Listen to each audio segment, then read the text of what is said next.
Yeah. I've done one of those Marathon before. gigs. You know what I mean? You know, you just gotta keep it. You could play the same set like twice. You know?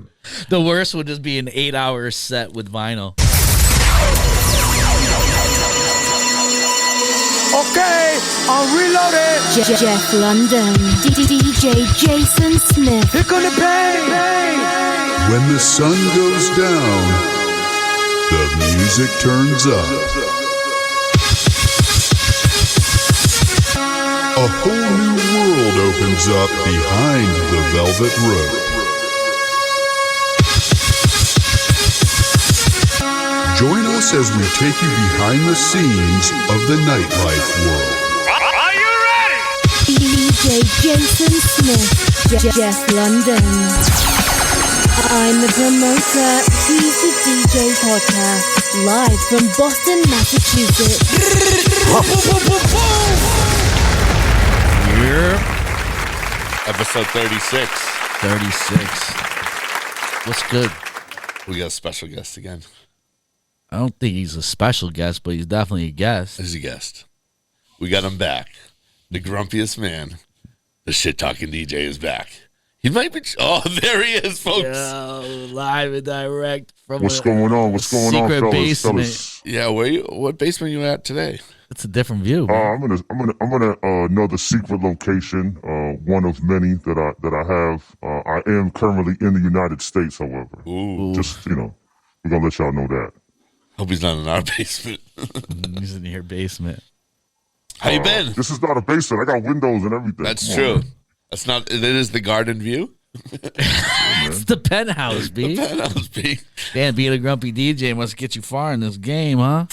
Must be. You messing with the shit talking DJ, aka your newly single uncle's favorite DJ, aka stop wearing that.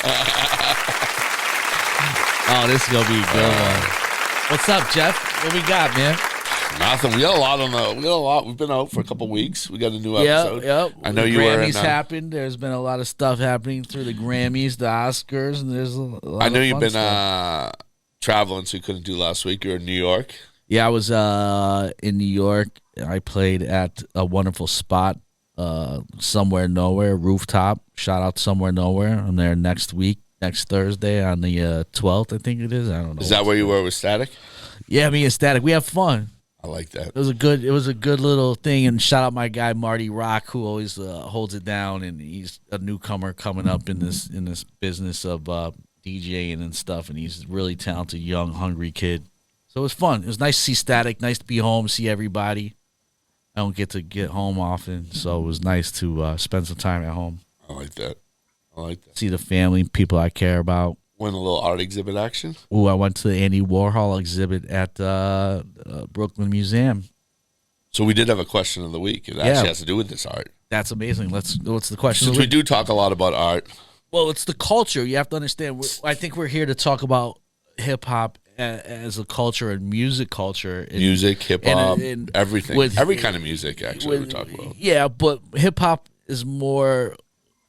There's more elements to it than just music. Like pop music's just pop music. Like hip-hop, it has dancing involved, has art involved, has so many more elements, fashion. Rock music doesn't have all those elements. Rock music has fashion. They have fashion, but I'm not saying they don't have like other elements as much as pronounced, as much as hip hop does. True. Facts, bro. Well, you don't How see about that? A lot of rock dances. How about that, Mr. Grumpy? Do you agree with that? That hip hop has the most culture. Is that your any music genre? I believe that's what I was trying to get at. Yeah. Of course, there is there is the 4 elements of hip hop, as Mr. KRS-One has taught us. So yeah. It was set up that way. It was actually it makes it very easy to monetize it. You're right. Wow. Didn't think about that. It makes it real easy you can monetize hip hop very easily because there's so many different aspects to make money off of. So you're right, yeah, it has the most culture, which is why it's the most popular, because it's kind of infiltrated in every aspect of American And it culture. came from everything beautiful comes from struggle. Everything that comes from struggle is, it's always beautiful on the other end, I would say. If we lived in a utopian society, our music would be terrible. I believe that. It's a good quote. Everything would be like the happiest music ever. It'd be like Yeah. La La Have you ever Land. seen the movie? Have you ever seen the movie Demolition Man? Or Trolls, like when they sing happy songs all day. Demolition Man. You ever see? Yeah. I was you ever actually see- just thinking about Wesley that. We were talking Snipes? about Remember the robots earlier. they turn the radio on and all the music is like really terrible, and they all just kind of like, oh, this is my jam. It's because everything is fair. Yeah. I like that. There's also another movie that we should all watch. It's called I forgot. Nice. I did that on purpose, actually. So the question of the week is, from. Oh, is Idiocracy? That's what I was thinking of just now. I haven't seen that. Oh my God, you have to watch Idiocracy. It says you guys talk a lot about art. What is the best museum or exhibit you've guys been to? That's a good Shit question. talking DJ. You go to the art museum? You go to museums? You ever go outside the basement? My favorite art. My favorite art exhibit I ever went to. Yeah. Is that the question? Yeah. Yes. Ramses the Great came to the Boston Science Museum in 1989, and they brought the actual wooden sarcophagus of Ramses the Great, and it was like the illest exhibit ever. Do you know it's coming? Crazy, You know though. that somebody just mentioned that the other day, No which way, wasn't really? you, and they said, Really? and I swear to you, they said it was the greatest exhibit. Shout out to my boy it Ivan. was Yeah, crazy. Ivan said it was the best. Oh, when exhibit. you went to the museum with you went to a museum this I just week did, also. but he Yeah, said yeah. he mentioned that That's that crazy. one, and somehow I think is it in New York or is coming back here? Something's up with that. Yeah, I think it was traveling because I saw it while it was like out in the West Coast. It's I been knew it was traveling there. since It was- 1989. Damn. No. It was like gone for like mad long. Yeah, So yeah. I was gonna make it come back a few years ago. Yeah. I think it's coming back to Boston or it's coming to New York or something. Yeah, something. We got to go to it then. Yeah, That's a wild one. I love that, and I can't believe somebody brought that up. wow. Yeah, He was dope. actually the oldest pharaoh. He was like in his 80s, which is like unheard of. yeah. Usually they're especially like when 20. they 20, yeah. Yeah, he's just like, oh shit, I got a cold. I'm dead. I'm dead. And you, Mr. Smith? Well, I'm debating two actually. So why don't you tell us your favorite museum experience? I mean, I'm debating a few actually. Yeah, It's as a far as tough question. I really enjoyed the Cause one. I didn't get to go to that. Remember, The I one was in supposed Brooklyn, to go the with Brooklyn you. Museum. I really enjoyed that one. I bet. Basquiat one was up there. I went to two Basquiat's. One at the Brooklyn Museum. See, the thing that is cool about the Brooklyn Museum is they don't always have the obvious pieces of art.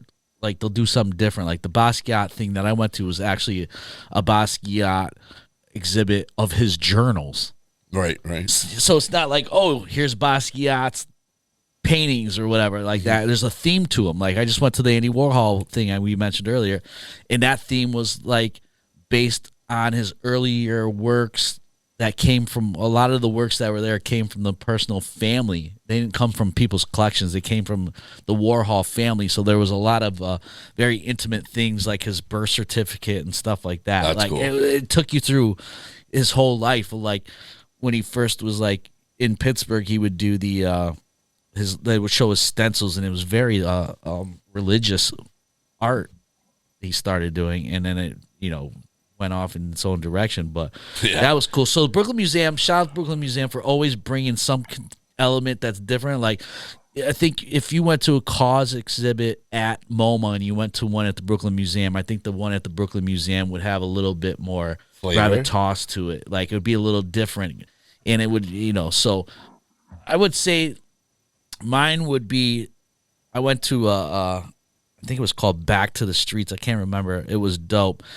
It was a street graffiti exhibit in Brooklyn that took you through the eras of like street graffiti from the beginning to like Really? where it is today, and they had everybody's pieces in there. That was awesome. And I went to a Basquiat gallery. It wasn't actually the museum, but it was a gallery, and there's paintings and stuff in there I've never seen before, and you could feel. I've never actually been to a museum, and you could feel It was, again, I shouldn't say a museum, it was a gallery. Like, these pieces were like, I gotta call myself kind of get emotional. Like, they had, like, you could feel the energy in that room. It was really weird. So I would say that's my favorite too. I think it's Back to the Streets and the Basquiat at the Grant Foundation, I believe it's. No, the Brandt Foundation. Rhymes with Grant. It was something like that. Yeah, that's my two, man. I like that. I like Nice. Museums and shit, man. Did you guys check out the Sotheby's HipHop auction that they had? Like, yes. Wait, there was one recently, but there was one before that. Shout out Ross One, where he sold all his boom boxes in. Did you see the first one? The first round was really cool. This one had like just like kind of like some real old school stuff. Yeah, I was trying to bid on shit, but like the pieces that I thought I wanted, they were like, they started out like a normal price, and I was like, yo, I put in a bid, and they went for like triple what like my budget was. It was insane. I thought there was a Cause painting that he made for Crazy Legs in 1983. Oh yeah, I saw that. That was dope. Yeah. It sold for $300,000. Oh, that's out of my budget, unfortunately. But it's like that book had a lot of flyers in that one too, right, Grump? Yeah, they had tons of stuff. And they actually had some shit that was kind of affordable too. Like, you know what I mean? Like pieces of shit like us could probably like have bought something on there. Yeah, that's what I thought. I had a chance. We should put our money together next time. They had a lot of. We could definitely do that. Yeah, we could get like jazz. We get like Jazzy J's Zulu Nation jacket. We can all share it. Like I can get it on Mondays and Tuesdays. Yeah, dude. Yeah, fine. As long as I can rock it on Friday. They had and like Saturday. some old there you go. Like running suits and jogger suits in there and shit too. That would fly. Yeah. Straight. But it was like that book. Remember that book that I got? You were trying to get. Yeah. One Stretch Armstrong did. What was the name of that? They About actually Last made Night or a something second. Like that? They made a second edition of it. That's great. It's a great book. What was it The called? Shit Talking DJ actually told me about it too. Well, I saw it at your house, but yeah, he also had he told me about it. They came out with a second print. Was the second print of it different from the first edition? I think it probably has something added to it. I haven't seen that. Yeah, but I got the OG because the first edition goes for like $350, and then I know Jeff's like, how do you have this? And I go, I just ordered it when it came out. And then the second edition, I actually hit up Stretch Armstrong on like Twitter, and he hit me back. He said, "We're actually gonna print it again," and then printed again. It came out like regular price, like $39.99 or something. Well, that's what I paid for it. I paid $39 for it. I'm saying, well, the first print was up. Shouts to Stretch Armstrong. Stretch. Yeah. Oh, it's called No Sleep. That's what it is. No Sleep. Check out No Sleep. Stretch Armstrong put out a book of all the flyers that were handmade and printed, probably at a local. At a coffee cop? Yeah, coffee cup. What was that shit called? That place we used to have to go to Go get to all Kinko's. Yeah. So speaking of books, I know that. So this book has all the flyers from the 80s that were printed at Kinko's, and it is fucking amazing to see in somebody like Tribe Called Quest, Biz Markie, and to see all these people on the same bill. It must have been just I have an old flyer from 2001. I think it's me and Ice-T and Dr. Octagon on the flyer. That's my old That's school. dope, Yeah. Dr. Octagon, huh? Yeah. So It was a players ball Halloween. It was actually where Bijou was in Boston, if you know where Bijou was, but it's called Europa. That was also where Paul Pierce gets stabbed. That's my fun facts. was that the Buzz? Buzz Europa. Buzz Europa, yeah. Do you have old flyers? Shit talking DJ. Do you have any old flyers that you've occurred throughout the years? I actually do. I have some collection. I actually have some really old Boston like rave flyers and stuff. Oh my God, that's so funny because I just had a meeting about something about bringing back those raves. Those huge. So I actually went on eBay and bought a ton of the posters and shit. They were huge. I went on eBay and bought a ton of flyers from Club Kids days at Limelight. Oh yeah. Jeff is he's enthusiastic about the era of the Club Kids at Limelight and stuff like that. Of course. Me and Jeff have talked about the Michael Alleg on the reg. Yes. A few times. I was fortunate enough to work with them, but different circumstances. I didn't get to work with them at the Limelight. I think I missed that era. I came into DJ at the Limelight right before it turned into Avalon. But when I got my residency at the Box, that's when a lot of those old kids would come in and they would do Wednesdays with me, and it was just such an awesome party. So speaking of which, when you talk about reading, they would get all dressed up still. Oh, they crush it. Speaking of books and things like that, I've been reading or listening to a lot of Audible books. I know some of the books that you've read. You were just talking about. I don't know what Audible is. So Audible is basically they read. It's an app that they read the books. Oh, that's like your mom reading you a bedtime story? Except it's like Tom Morello reading you a book, or Oh, that's cool. So it's actually Tom Morello's book is actually read by Tom Morello. Yes.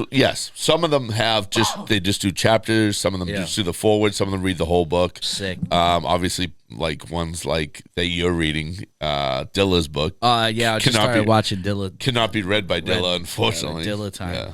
Would you listen to this Mike Tyson's? Is his That's a good one. Is Mike Tyson's book read by Mike Tyson? I do not think so. Dude, I would pay double for that book. Just to hear Mike Tyson. Hear Mike Tyson read his biography. And then we could insert a bad Floyd Mayweather. Floyd Mayweather? Because he can't supposedly can't read. It was George. No, remember 50 Is that a Cent? real thing? He can't read? No, I don't know. 50 Cent was making fun of him. Oh, yeah. 50 Cent said he couldn't read. He used to send him, like, Dr. Seuss books and shit to troll him. So recently, they've come out with these Audible, like, shorts, they're called. Wait, you were talking about this before, right? But you couldn't find it. You were telling me about it. Yeah.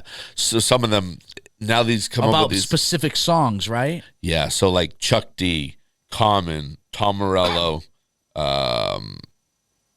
Eddie Vedder. And what these shorts are basically an hour and a half, and they tell a 15-minute story about the song. The recording process and stuff? No, not just the recording process. Just how they wrote it and things like that. And what influenced, what inspired them. And then they sing the song. And then they go into the next one. It's pretty, and so I just fly through. Yeah, you were telling me, you said that on the podcast before. So, awesome, do they keep adding to it? Is that what's happening? I just listened to the Tom Morello one the other day, the Eddie Vedder one. Tom Morello is just like, a genius. I think he's like super underrated, unfortunately. Yeah. He's got like 5 stations on Sirius XM right now, too, by the way. He's just like a Harvard match, but I met his roommate, dude. And I was like, yeah, right. He showed me a picture, dude. Yeah, that's pretty funny. The super, like, you would never think that this kid even knows who Tom Morello is. Well, they went to Harvard, so probably some different kind of people. He's like a little introvertish. yeah. But he told me he was writing on the Audible that he would do, because he started guitar so late. He started by 2 hours a day, then 4 hours a day, then 6 hours a day, then 8 hours a day, and he wouldn't do like 7 hours and 56 minutes. He would do 8 hours. I can't imagine doing 8 hours a day of anything. I can't even watch. Can you do 8 hours of anything? I can't sleep, I guess. I've definitely had to DJ for 8 hours before. Shit talking DJ. You ever DJed for 8 hours straight? I'm just gonna call him shit. 8 hours? Yeah. I've done one of those marathon before, gigs. You know what I mean? You just gotta keep it. You could play the same set like twice. The worst would just be an 8-hour set with vinyl. That's the only person I've seen do shit like that is Scribble. Scribble would like show up with like no joke, like 15 crates of records. Yeah, he was. He would bring like a whole crew. Yeah, I was one of those guys that carried them. That's a lot of records. So shit, I heard you had a DJ gig recently where you had to do vinyl. How'd that work out for you? I don't know what the fuck you're talking about, man. Yes, it was very nice. The equipment was new. Yeah, nice that's what I mean. That's what I mean. Equipment. That's the biggest, scariest moment is taking these records and putting into today's nightclub environments or environments that are like you're saying. So, Yeah, but it wasn't like I was doing something that you're doing. It was accepted and like knew it was vinyl. So it wasn't like, you know what I mean? It wasn't like that. It it was people who were expecting what goes along with vinyl, skipping, you know what I mean? Yeah. Songs getting It played wasn't a like little throwing longer. off the groove because there was no groove. It was more like a mingling situation, right? Yeah, and I wasn't playing hip hop, so I wasn't like flying through shit, you know? Oh, you gotta It was let like- those kind of records breathe, yeah, for sure. It was a vibey experience. Well, I So, wish I yeah. knew who you really were, so I could have joined you in that special event. Because it sounds like it was a You know, wonderful I don't place to know. be. It was in Ibiza, so I don't know if you could have got there. You ever been to Ibiza, guys? No, but Yeah, I got didn't this think- company I that didn't think so. Oh shit! has a big jet company, and jump in a PJ and go there. Nice. Let's play a little game that actually Jason doesn't know about this. Since we're with the shit talking GJ, the grumpiest man in America. Okay, let's go. This one's called Cheesy or No. I wish I had a fucking song to play for it. Let's play. Like, give me cheesy or no? Cheesy or no? Cheesy or no? Cheesy. I miss playing that one. We're playing this or that. That's a good game. Yeah. All right. Cheesy or no? It's cheesy. Game over. Game over. Well, you won. Game. You won. Shit talking DJ is the winner. All right. Go. Disc records when you're 40 years plus. Disc records when you're 40 years plus. Yeah. Wait, what was the question? Is it Oh, what's cheesy the or- answer? Is it cheesy or no to be 40 plus years old and I think it's still doing cheesy if still you're- doing disc records? If I'm gonna say if you're 40 years old and you're still making disc records, it is cheesy. But if you're doing it because somebody came at you, then it's not. Interesting. 40 plus, I think the only way you should be doing disc records is if it's for fun. And then Like, if both you're in the sides are doing it defensive. for fun. Like if you're on some, are you referring to the game dissing Eminem, like coming up with an Eminem diss song? Is that kind of like where this? Yeah, is where's coming this from? coming from? Do you have a? Oh, I just think of things people like, I don't know, like Eminem, Joe Budden, and I mean some of that kind of stuff. Yeah. If it's serious, it's like, come on, guys. Like you're in your 40s and you're like, oh man, I could rap better than you. Like that's insane. Wait, like, who that's recently had beef that was of that generation recently? I mean, is Pusha T plus 40? Oh, he's close. Yeah, but I feel like that was he might be plus 40, but for some reason he gets kind of like a reset. You know what I mean? Like he's kind of relevant now, so you kind of like don't look at him as like He's like 40 T.I. he's, right now. He's 44 years old. So was it cheesy that he's Pusha? old. Oh, he's older. Wow. Was I it didn't cheesy think that he was Pusha did that? Speaking of Pusha, No. June 16th. No, he was on the. I think he was on the defensive, wasn't he? Then Drake started. maybe. I think it's because it was with Drake. Like that's kind of relevant, especially if it's like Yeah, you know what I mean? dude. Eminem and Game. Who wants to hear that? Who wants to hear Eminem versus Game? Like really? Wait, did Jadakiss have beef recently with somebody? I mean, Oh, I feel like he put out Dipset? a record recently. I don't know. Yeah, it wasn't a Dipset record. I can't remember. All right. Pusha T is killing it right now. By the way, he's like had a second like rebirth. Like he's got And a he's new doing song came out just now with Jay-Z. It's fire. And it's he's doing this- Jay-Z. It's Jay-Z, Pharrell, and Pusha T. It's called something wreck. It's so good. Dude. You don't like that Coca-Cola record? June 15th, he's at Big Night Live in Boston. Yeah, we got him booked. Yeah. We're gonna mention DJs actually. DJ Cassidy, pass the mic. Cheesy or no? I mean this one's a touchy one for me because like That is because to me like that guy is like kind of like the most cringiest. Like it's a lot. He's a lot. I to get you. handle. I get Like, where you're going his with that. his whole thing is a lot to handle, but I understand it. It's more like he's like, come on, y'all, are y'all ready? 1, 2. Yeah, like it's a little- just, I mean, that's- it's supposed that to it's part's supposed to be cheesy. cheesy. Is Yeah. that not supposed to be cheesy? It's supposed to be. He's not trying to be that serious. No. But do you think I think it's just- that pass the mic is the concept of it is the concept of pass the mic in my opinion is one of the coolest ideas he just had one after BET was the reggae one. That was probably one of the coolest ones. Well, I didn't see that one yet. So obviously, I don't think it's cheesy either. But I understand where shit talking DJ is coming from. it's cheesy. It's just a vehicle for these old washed ass artists to like all of a sudden be relevant again. So they were part of like some song for 8 seconds, and Cassidy makes all the money. Like really? Like I mean, No, really, you're like, right. They're mostly all one-hit wonders for sure. They Did they are. have Babyface on there? And he does it and he get them all for cheap. Did he get Did he have Babyface on I mean, there? he has an R&B one. This one was reggae one. He had everybody on it. Yeah, because every reggae artist probably would do anything to be relevant right now. Yeah. How about Cheesy and No talking about doing drugs and rap songs? Doing drugs and rap songs? Yeah. Is that cheesy? I think Hells it is. no. Wait, doing drugs? Talking about doing drugs has never been cheesy. Like doing drugs is the coolest thing you could possibly do. No, selling drugs is the coolest thing you could ever possibly do. No, Why would you selling want to- drugs is selling drugs is for scumbags and losers. Okay, doing drugs over selling drugs every day of the week. Wow. Oh, I sell drugs. Like what? Because you're a capitalist? You're cool? Like you monetize something that we all love to do? Like fuck out of here. Don't get me wrong. Don't get me wrong. Drug dealers have a purpose, yes, but they're not. To me, they're not cool. Like, Well, Pusha T was my neighborhood drug dealer. All right. EDM DJs. do they exist anymore? Thought that I bubble thought we were just tech house DJs now. Ooh, I thought is that's not EDM fair over? because I've been playing tech house before it was even a thing, and now I have to find something else to play. Maybe I'll bring back reggae. Well, speaking of which, this is going to be a very controversial one.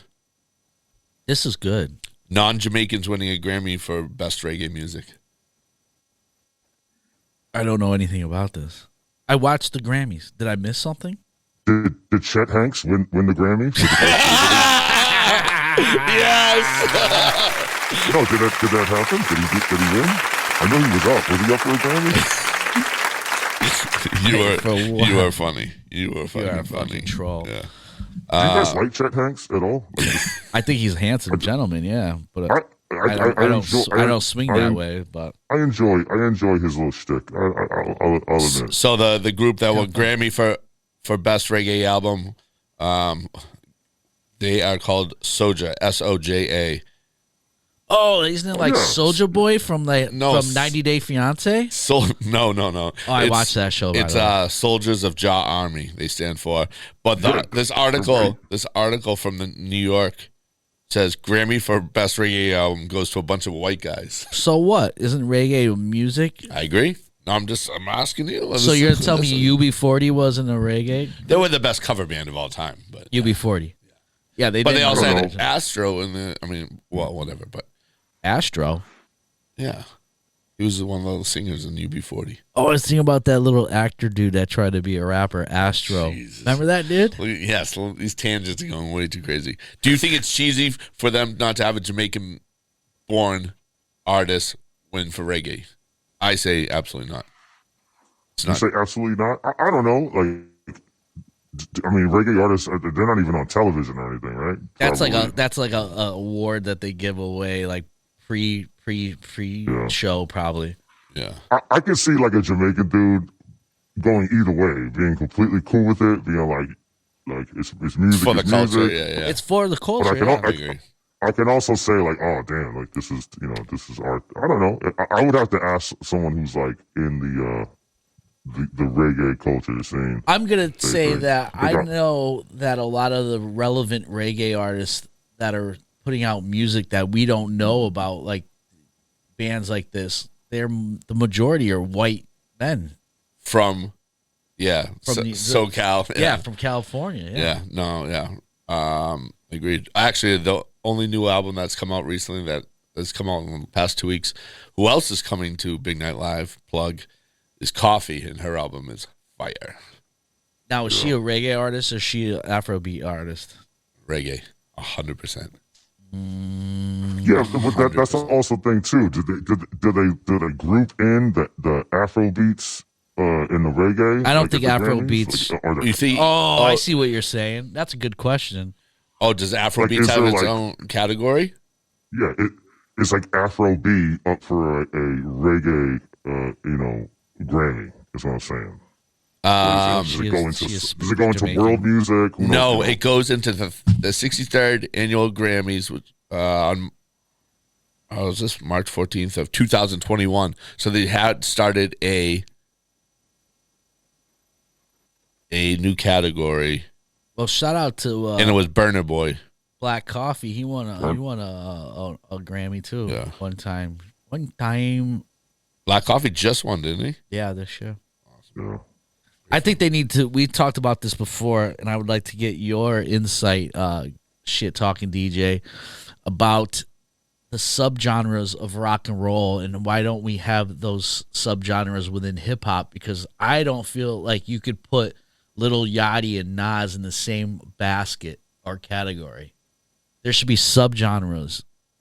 Do you agree? First of all, what is rock music? I never heard of it before. You know, like Steely Dan and Metallica don't actually go together, but they're considered a rock I mean, artist. I think we do put them in different categories. Like we call trap. No, I'm R&B, talking about, but it R&B, being seen by the people that way, like the Grammys, like you know, you shouldn't put. So you say the Grammys only have one rap award Yeah. or a hip hop award or Yeah. whatever it is, instead of doing best trap song, best. Oh, I don't know what else it would be. See, the reason why I don't think they should do that, because all of these subgenres are just trends that change. Like they're not like So just the to be same thing is forever. that way in house music, but there's so many subgenres in house music. There's no But there's no subgenres in Grammys hip for them. hop. There's no Grammys for them. But It's even just like there's- electronic music, right? yeah, that's it. Grammys. Yeah. And that shouldn't be. I mean, come on, it's a Grammy. Plus, you know, how much house music is good enough to win a Grammy? Like, you know what I Well, mean? Black Coffees apparently is.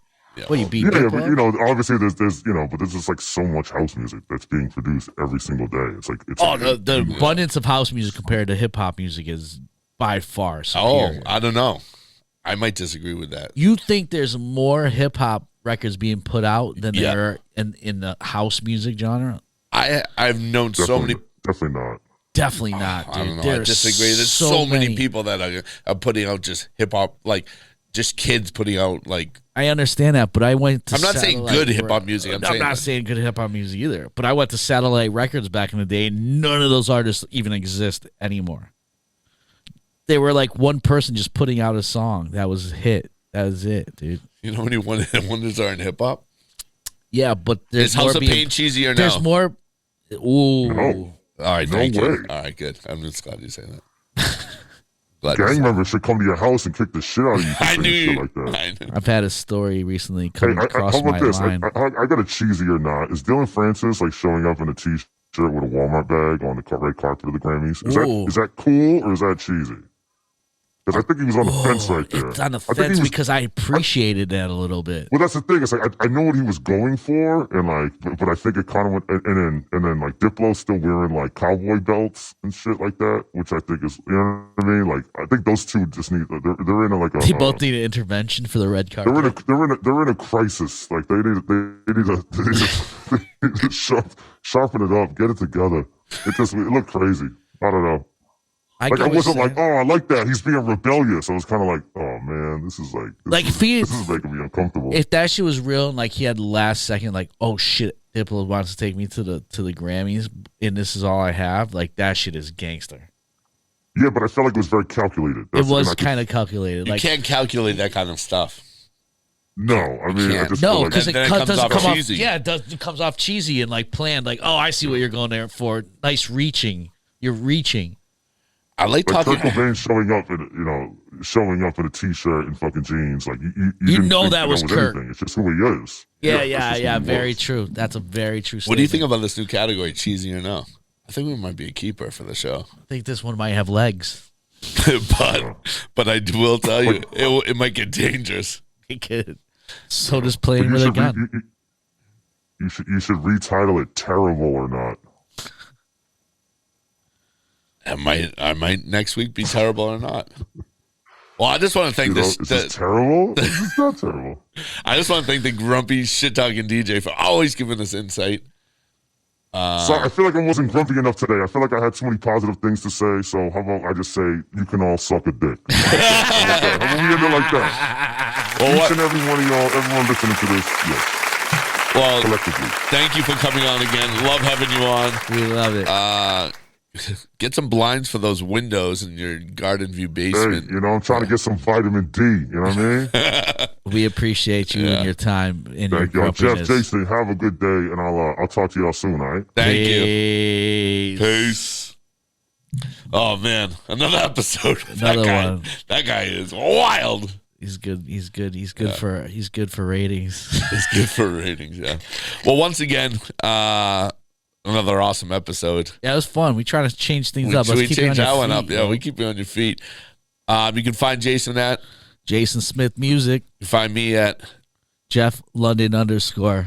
And you can find us at I'm the promoter. He's the DJ. Thanks again. Get our merch. Peace. Okay, I'm reloaded. Jeff London, DJ Jason Smith. Here come the pain.